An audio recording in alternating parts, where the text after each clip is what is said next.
Allez, c'est parti pour un embrayage de 206 2 litres 16S de 2004. Allez, on va enlever d'abord le capot. Ça va faciliter pour la suite. On débranche simplement le tuyau du lave-glace qui passe là-dedans. On l'enlève tranquillement. J'espère que je pourrai le remettre facile. Voilà, hop. On le débranche jusqu'au bout. Bon, après. Et on va le laisser pendre comme ça. Après, pour le capot, il y a 2 vis de chaque côté à enlever. Bon, il vaut mieux être 2 hein, parce que sinon on prend le capot sur la tête. Voilà, 2 et 2 de chaque côté et on se débarrasse du capot. On met la voiture sur un cric, on la lève. Donc elle est penchée sur sa gauche, ça nous permet de vidanger la boîte. C'est ce bouchon là qu'on doit enlever. Il ne faut pas confondre bien sûr avec le bouchon du carter d'huile de moteur. Donc on le dévisse, c'est du 21. Je viens le bidon en dessous.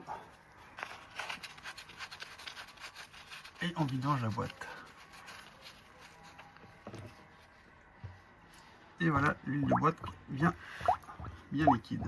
Donc une fois que ça coule presque plus, on remet un petit joint, c'est du 16-22 en cuivre, la fente côté écrou et le côté tout propre côté boîte, parce que je pense que l'étanchéité est plutôt côté boîte. Voilà, à la main, comme ça on est sûr de ne pas foirer le filetage et on finira à la clé. Une fois la boîte vidangée, on met une chandelle de chaque côté.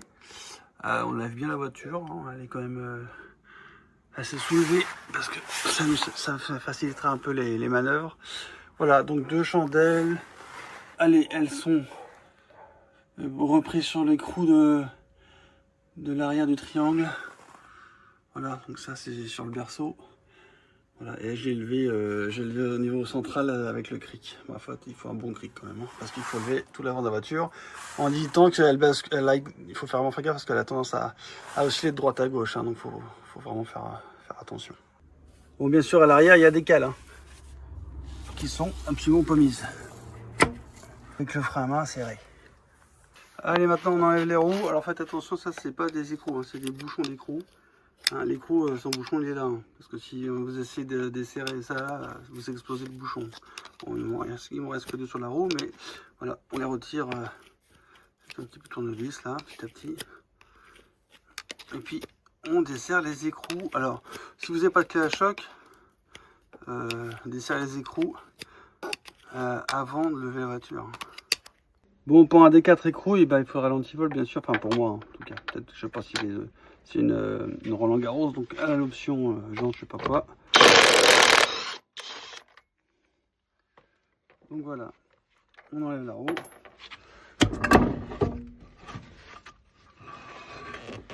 Et on va s'attaquer au reste.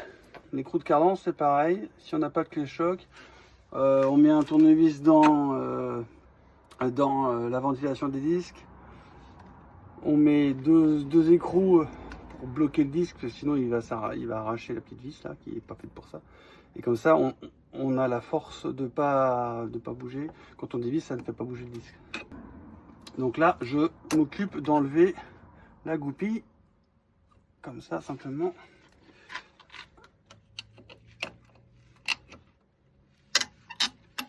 Hop. Cette goupille là est ultra importante, hein, parce que sinon, ça empêche que l'écrou de cardan s'en aille. Bon. Double de 35. Et on y va. De m'occuper de la rotule de direction. Donc là, on enlève la rotule de direction. Double de 16. Et on essaye de... Parce que si elle tourne sur elle-même, c'est galère.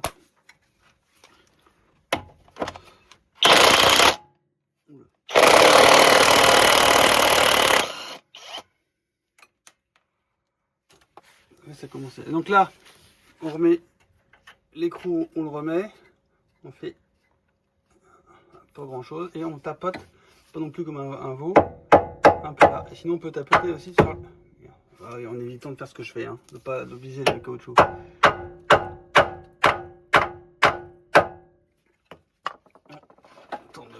ça. Et on y va.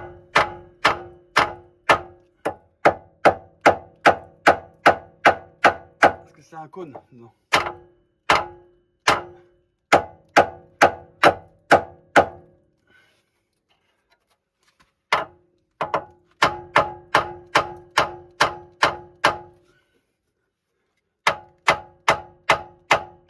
Voilà.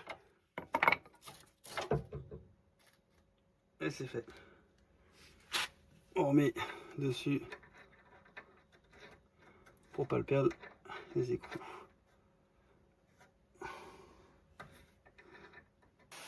Donc là on va.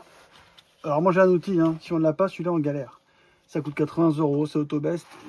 Franchement, bon, si c'est pour un coup, mais même pour un coup, l'autre fois j'ai mis deux jours à le faire. Hein. Sinon on prend une barre à mine, on la glisse là, elle se prend derrière sous le bas de caisse, mais une barre à mine de genre 2 mètres. Hein.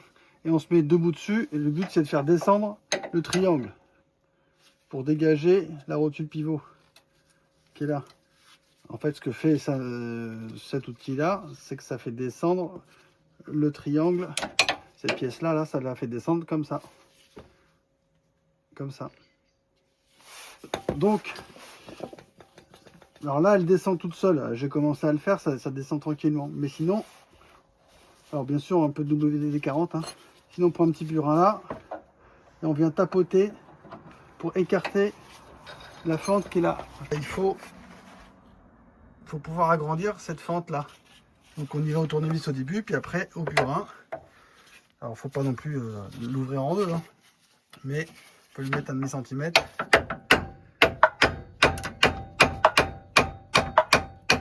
Et on voit d'ailleurs que le pivot il descend. Là, ça descend tranquillement. Donc là je vais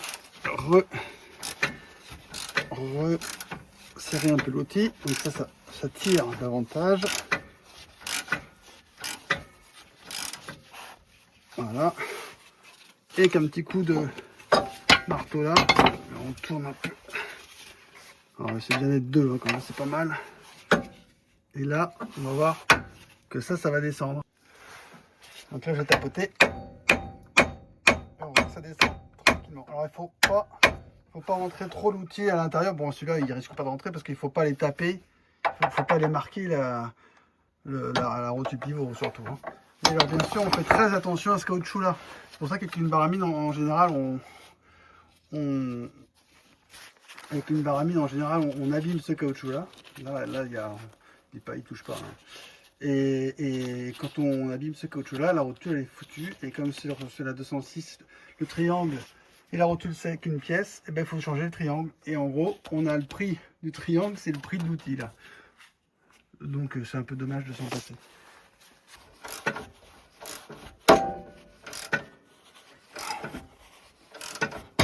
Voilà. Et comme ça, là, on a l'avantage d'avoir le triangle qui reste en position basse. Beaucoup plus simple pour enlever le cardan. Donc prochaine étape, celui-là c'est le cardan droit, donc c'est le plus long. Il y a le roulement intermédiaire à dégager. Ça c'est la prochaine étape. Le cardan gauche, je l'ai fait tout à l'heure, je ne vais pas montrer, mais celui-là il est plus simple, c'est exactement le même principe. Alors voilà le roulement intermédiaire. Il est pris sur ces deux voitures sur le cylindre bloc qui est l'anti-basculement. Donc là le cardan, on voit qu'il rentre dans le roulement intermédiaire là. Donc là il y a des petites vis, une en bas, celle-là c'est celle du bas, et l'autre côté en haut. On a des vis simplement, et il y a une espèce de... Donc là c'est pareil, hein, du torx. C'est pas je pense que c'est une empreinte autour hexagonale, mais c'est du torx. C'est assez serré, donc j'ai eu un peu de mal. On dévisse donc la vis du dessous et celle du dessus. Voilà, là on a libéré. Oh putain, j'arrive pas à voir. Voilà, on a libéré une espèce de rondelle là, qui est sur les écrous et qui tient, qui doit sertir le cardan dans son roulement. Alors celle du haut, il n'y a pas besoin de la dévisser complètement la vis. Hein. puisque c'est ouvert la bague. Et ben on prend un petit pied de biche, j'ai pas besoin, enfin moi j'ai pas eu besoin beaucoup de forcer, mais ça m'a juste, donc j'ai mis comme ça, je vais essayer de le faire comme ça, tac. Voilà. Hop, là on voit que ça bouge, ça tire le... Et une fois qu'il est comme ça, ben il est libre. Donc on voit que il peut bouger là. Voilà. Ce qu'il faut surtout pas, c'est tirer de ce côté-là, parce que là sinon on déboîte les mécanismes. Hein. Voilà. Et là on voit qu'il est en train de sortir de la boîte. On a libéré le demi-cardan au milieu là. On reprend l'écrou, on glisse un peu pour éviter d'exploser. Et on tapote un peu là tranquillement pour que voilà, le cardan il est libre là. On voit que il est libre dans la fusée. Donc là on enlève l'écrou et on va déboîter parce que le triangle est toujours en bas hein, grâce à l'appareil là. C'est beaucoup plus simple et on va prendre toute la partie fusée là. Et alors surtout faut pas tirer sur le cardan, faut tirer sur le disque. Alors il faut essayer de trouver les bonnes solutions.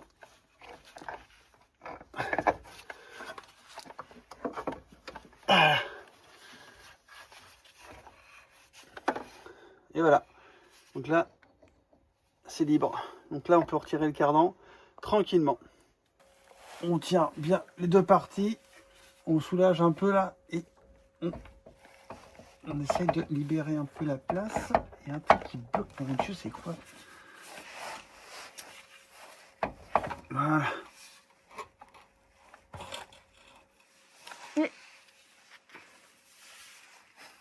Voilà.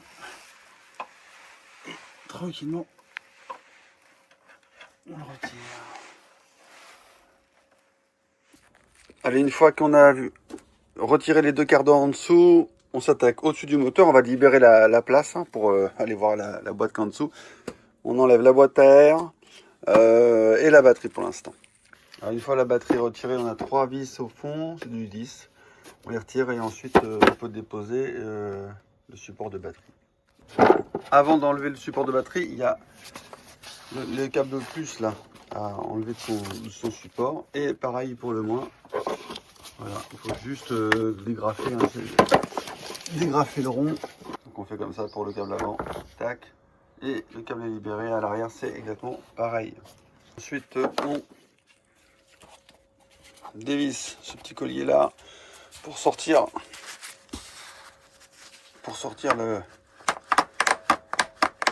la mission là, tac, voilà. Ensuite, on va enlever le filtre à air. Donc il y a juste à tirer dessus. Il est emmanché là. Vous l'avez déjà tiré un peu dessus, hein, voilà. Il est juste inséré dans l'admission là. Et on découvre le câble d'embrayage. Et on a un peu plus. On commence à apercevoir la boîte. Donc maintenant on va commencer à faire du ménage. On dévisse la base du support de batterie. Voilà, ça c'est tac tac.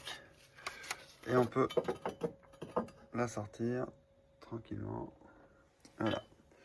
Donc là on a le support moteur. Le support moteur côté boîte. Bon et là je libère le câble d'embrayage. Donc on tire un peu dessus. C'est pas très solide. Donc une fois qu'on a enlevé cette partie là, on va juste tirer. Hein. Voilà. Bon, il y a un rattrapage automatique, hein, donc le câble normalement se rétracte.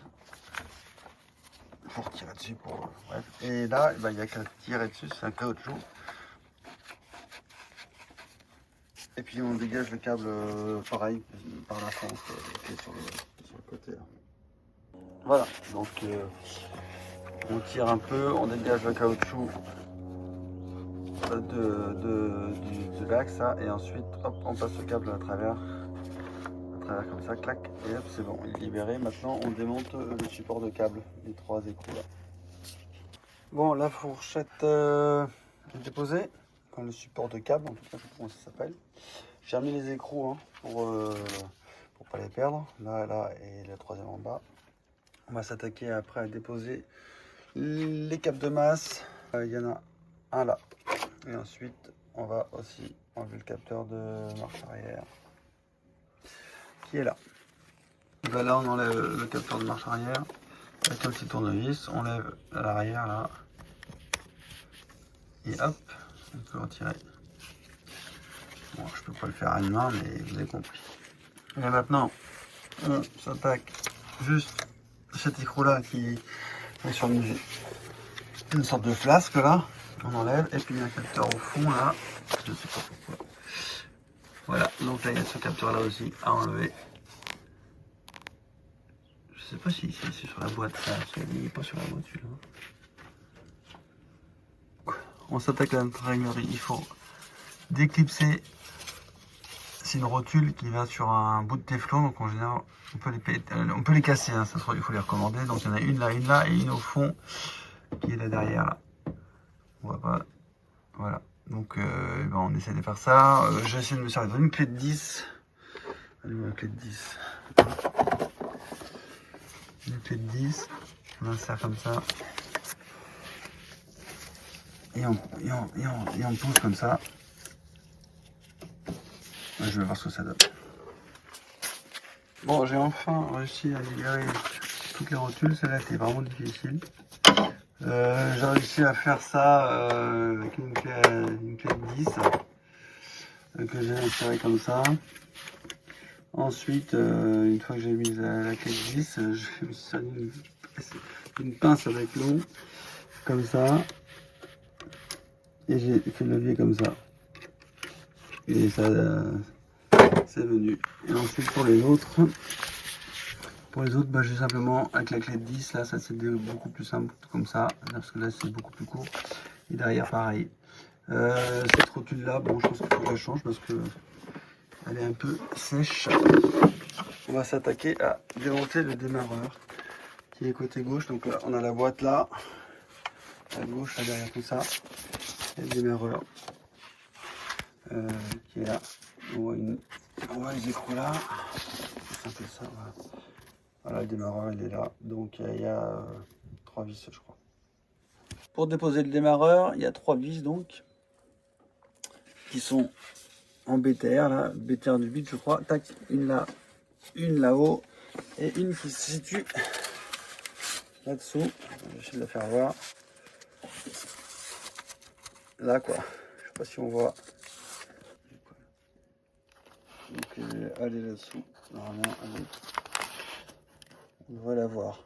Donc là pour s'occuper du support moteur en bas, l'anti-basculant là, on démonte la vis là. Avant on supporte un petit peu le moteur pour soulager, hein, parce que sinon la vis elle est pas facile à enlever. C'est vite que le moteur descende. Voilà. Donc là, une petite vis. J'ai desserré un peu cet axe là. On peut descendre la fourchette là comme ça. Et maintenant on desserre les deux vis torques de chaque côté, là et là, et ensuite la centrale. Et là, bah, c'est le cric qui va reprendre entièrement le poids du moteur. Donc il faut bien avoir mis un cric sous le carter d'huile. Hein. Mais voilà, il faut que le moteur soit soutenu. Donc là, hop, on prend la vis. C'est cette vis là uniquement qui tient le moteur. Hein. C'est-à-dire que si je fais descendre le moteur, on va voir, le moteur il va descendre. On va voir l'écrou descendre, enfin la vis plutôt. Donc là, on peut prendre le support moteur. Et voilà. Le support moteur, il est un petit peu fragile, on va le changer, il est un petit peu craqué. Hein. Il vaut mieux changer ces choses-là parce que quand la voiture est à 150, 100, 200, bah, on n'y revient pas, hein. Il vaut mieux les changer. Ça. Donc voilà, on voit bien que le moteur, là, il est plus du tout tenu. Donc là, ensuite, on fait descendre un tout petit peu le moteur pour se libérer un peu de place en dessous parce que j'ai un écrou en bas à gauche là et un écrou par là qui fixe cette plaque là sur le côté. Il faut enlever la plaque. Pour dévisser ça, pour ça j'ai mis 2 écrous que j'ai récupérés. l'un sur l'autre, ça fait écrou contre écrou. Plus une clé à griffe que j'installe là. Comme ça. Et en même temps que, il faut être deux, hein, et en même temps que bah, je mets un coup dans ce sens-là, et ben il y a ici là, il y a quelqu'un qui en plus force dans ce sens-là, quoi. Et les deux cumulés, ça a fonctionné. Il y a un petit capteur encore là-dessous, faut pas l'oublier. C'est le noir là. Voilà. Et celui-là, je suis celui-là. Donc là, il faut essayer de l'enlever. En fait, il faut prendre un tournevis et par derrière comme ça, et soulever comme ça vers la droite, quoi. Mais par derrière, il y a une espèce de languette qui est là, à lever un peu. Et ça le décoince. Et donc maintenant, on cherche les écrous du dessus. Alors, on a un petit écrou enlevé, parce que c'est ce qui tient, alors pas le capteur bleu, mais c'est ce qui tient la patte qui est là. Et ça, il ne faut pas que ce soit solidaire de la boîte. Donc on enlève. Donc là, on est sous le moteur. On est côté droit de la voiture. Et on a un écrou là. Je ne peux pas trop le montrer, mais on le voit, quoi. Celui-là. Voilà, celui-là, il faut l'enlever. Donc là, on voit qu'il y a un petit écrou là, tout en bas là. Celui-là, je sais pas si on voit. Il est à droite de l'entrée du cardan. De l'autre côté, il y a des écrous aussi, hein. Voilà, là, il y en a un là. Là, il y a un capteur enlevé. Là, il y a un écrou. Voilà, bon, on cherche, il devrait y en avoir 8. Bien sûr, le démarreur et des accouplés, hein, on voit qu'il se balade. Il y a 3 écrous pour le démarreur. Donc là, on est en train de descendre la boîte. Il faut, pour passer le différentiel derrière, parce que sinon, il va bloquer dans le berceau. Donc, il faut faire une rotation de la boîte pour pouvoir passer. Et l'avant de la boîte arrive en bas. Voilà. Et puis après, comme elle est sanglée avec un palan, c'est beaucoup plus simple. Voilà la boîte. Donc on voit tout de suite que ça va, hein, mais je sais pourquoi la pédale était dure. Parce que là, ça coulisse pas vraiment. C'est pas tout graissé. Puis bon, le débuté est bien marqué. L'embrayage est à nu. Donc là, il va falloir dévisser toutes ces clés torse là. Tout autour. En tenant un petit peu, bon, on voit qu'il commence à être bien mangé quand même, hein. Non, ça y est, je viens de sortir l'embrayage. Donc quand on le sort, on maintient un petit peu, hein. La dernière vis, c'est celle du haut, on la dessert en dernier, comme ça, on ne prend pas tout sur la tête. Et on maintient parce que après, c'est juste la pression qui fait que à l'intérieur ça tient, hein, parce que sinon ça fait comme ça. Donc pour pas que ça tombe, on le maintient un petit peu en pression contre le bloc. Donc le côté un petit peu épais là, c'est vers le volomoteur. L'embrayage il fait comme ça. Voilà, il est comme ça l'embrayage. Bon, il est encore bon cet embrayage, hein. On voit que les lamelles elles sont quand même bien usées. Mais ça va, il reste de la matière. Et puis là, c'est pas mal. Les rivets, ils sont pas... C'est pas encore foutu. Mais bon, il a 170 000 cet embrayage. Voilà. Donc voilà, là on s'occupe du volomoteur. On dessert tous ces écrous là. Et derrière, il y a le joint spi à changer. Non, ça y est, le volomoteur est enlevé. Je fais un peu nettoyer là. Le joint spi, il est là. Donc là, il va falloir l'enlever. Mais d'abord, je vais voir si celui que j'ai acheté, c'est le bon. Parce que là, à l'intérieur, je vois pas. Donc on va tout de suite voir ça. Donc là, petite astuce, on plante une vis, on visse une vis dans l'ancien joint et on vient tirer avec une pince. Et ça le décolle. Bon, derrière, il y a de l'huile, hein, un petit peu. Bon, je viens d'enlever le joint. Donc le joint il est là. Ça coule un petit peu, mais voilà, il y a un petit peu d'huile qui sort, mais pas grand chose. Parce que le moteur est pas en route, sinon ça arrive pas là. Donc là, on va aller tapoter. Alors on huile un peu le joint avec l'huile de boîte, enfin l'huile de moteur. Et là, on va aller tapoter le joint au maillet. Mais alors tranquillement, parce que sinon, faut pas l'éclater. Hein. Donc là, avec un petit maillet, on tapote tranquillement sur les bords. Alors il faut essayer de le mettre le plus à plat possible. C'est un petit peu comme une jante de vélo, quoi. Enfin, une jante, un pneu sur une jante, c'est pas... Bon, bref, ça s'enfonce, puis hop, ça redécolle de l'autre côté, quoi. Donc c'est... Bon, faut y aller tranquillement. Faut surtout pas forcer. On peut se servir aussi de l'ancien joint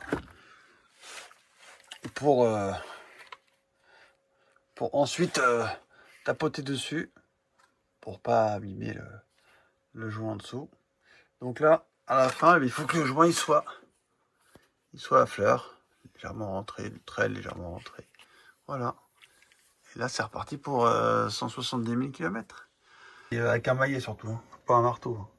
Donc on va refixer le volant moteur. J'ai mis un petit coup de tôle-émerie pour que ce soit bien, ça attaque bien. Et on va le remonter couple 67 Nm. Et on va mettre du frein filet dessus, hein, du bleu, parce que j'ai que du bleu, mais il me semble que c'était au rouge que c'était monté. Bref, on va mettre une goutte de frein filet bleu. Il y a un détrompeur, on ne peut pas se tromper sur ce modèle-là. Donc, bien sûr, il faut mettre le détrompeur au bon endroit, sur le volant. Bon, ça y est, j'ai tout remonté, j'ai tout vissé, 67 Nm. Et là, on coince un petit tournevis pour éviter que le volant moteur ne tourne. Voilà, sinon, forcément, le moteur tourne en vissant. Donc 67 chaque... Et alors, je fais ça en croisé. Hein. On commence là, après là. Enfin, moi, je serre tout un tout petit peu en croisé. Et après, je resserre à 67 en croisé toujours. Voilà. Donc, on va passer au mécanisme d'embrayage. Alors, je mets le mécanisme tout seul, sans le disque. Le disque, il est là. Comme ça me permet de voir bien s'il est à sa place. Bon, voilà, c'est plus facile quand il n'y a pas de disque au milieu. Je fais une petite marque. Et comme ça, je galère pas avec quand il y a tout à mettre ensemble. Au moins, je suis sûr de la position. C'est plus simple. Bon, j'ai essayé de faire ça à une main. C'est pas simple. On a le mécanisme là. Le nouveau mécanisme, le nouveau disque. Donc, on prend un centreur qui est pas livré avec le kit. Donc, heureusement, il m'en restait un. Donc, le centreur, ça permet d'ajuster le centrage. Parce que si on n'a pas de centreur... Attendez, je vais essayer de le virer. Voilà.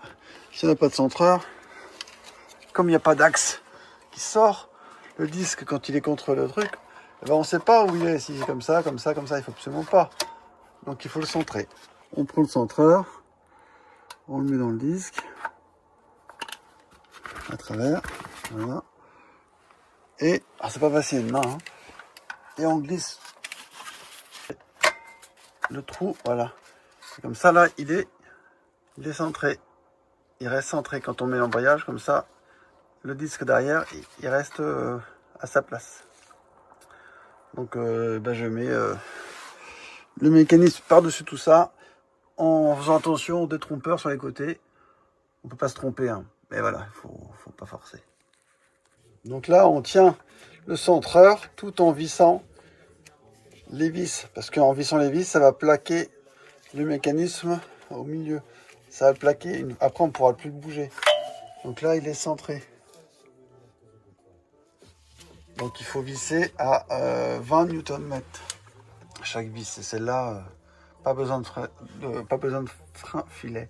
Donc ce qui est important, c'est que tant qu'on n'a pas vissé un tout petit peu autour, en étoile bien sûr toujours, il faut maintenir ça bien au milieu pour que ce soit parfaitement centré. C'est-à-dire que là, on pourra rentrer. De toute façon, si c'est pas centré, on peut pas rentrer la boîte.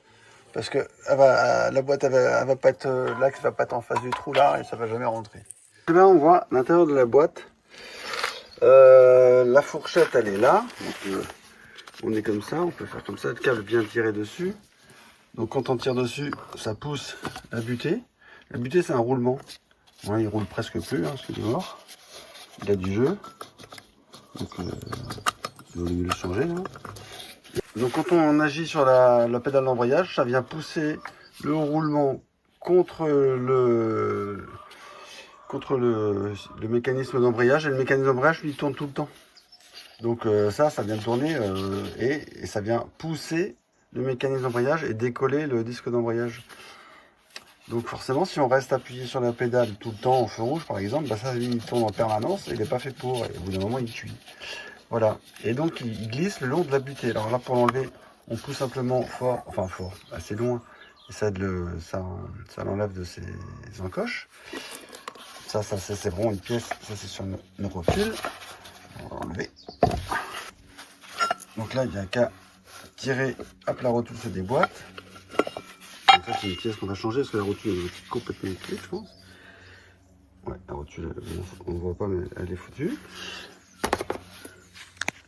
Et ça s'appelle le guide de butée. Et ça, il faut le changer aussi. Enfin, c'est un peu bête de ne pas le changer parce que il commence à s'user. Et la prochaine butée, elle va pas forcément bien glisser. Donc, 3 vis là à enlever. Et j'en ai commandé une, ça coûte 10 €. Ça vaut pas le coup de s'embêter. Parce que si on doit démonter tout pour changer cette pièce-là, et on n'a pas vraiment gagné notre temps. Hein. Donc, il vaut mieux la changer maintenant. Je viens de mettre un peu de graisse sur la partie jointée, là, comme ça.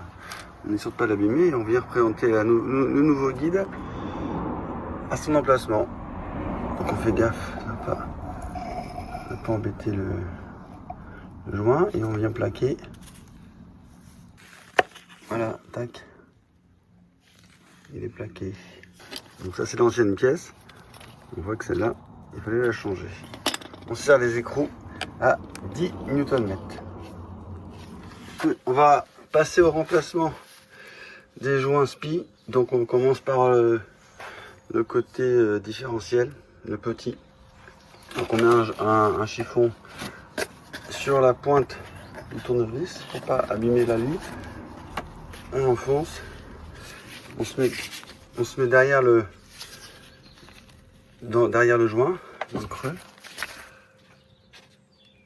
Et on tire tranquillement. On déboîte le joint à l'intérieur.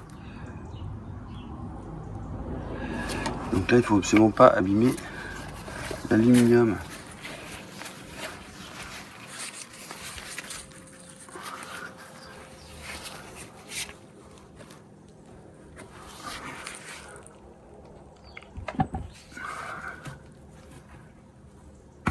Voilà.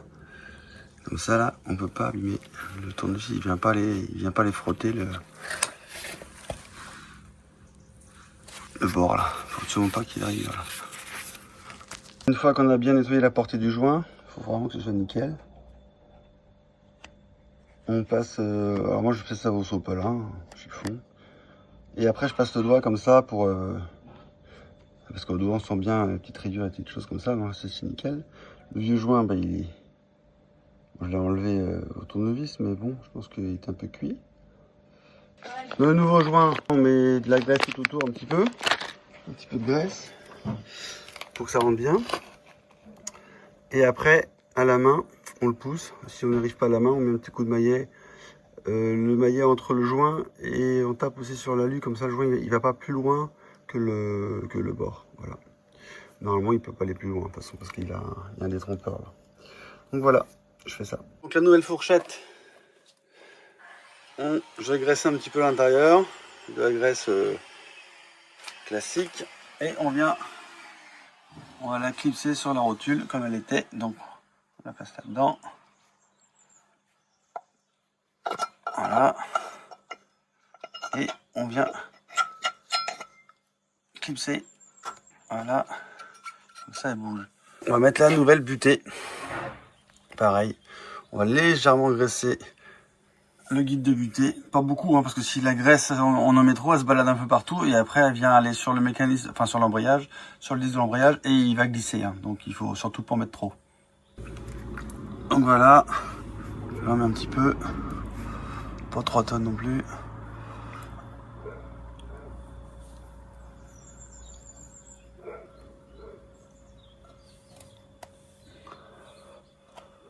Un chouïa. Voilà. Un petit peu l'intérieur là. Bon, à une main, c'est pas facile. Donc là, on vient mettre la butée.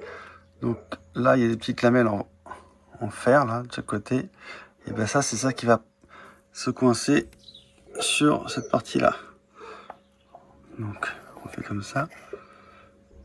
Et quand on tire, ça va se coincer derrière. Alors, je sais pas si je vais pouvoir le voir. Il faut que ça se coince derrière là. Voilà.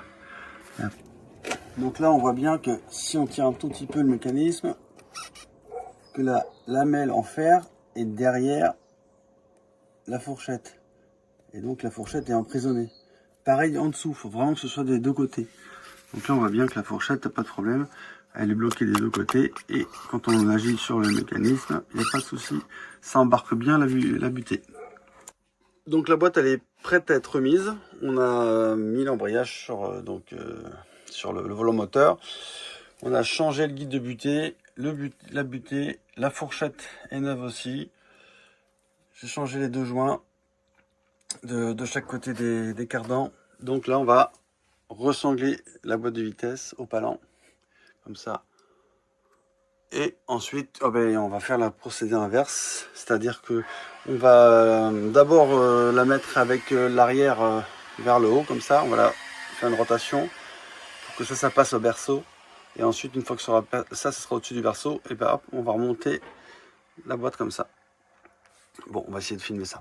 On refixe la boîte pour le modèle BE comme le mien à 55 Nm et pour le modèle MA à 40 Nm. Donc ça, c'est les 8 écrous qui vont sur le moteur. Ensuite, on remonte tout.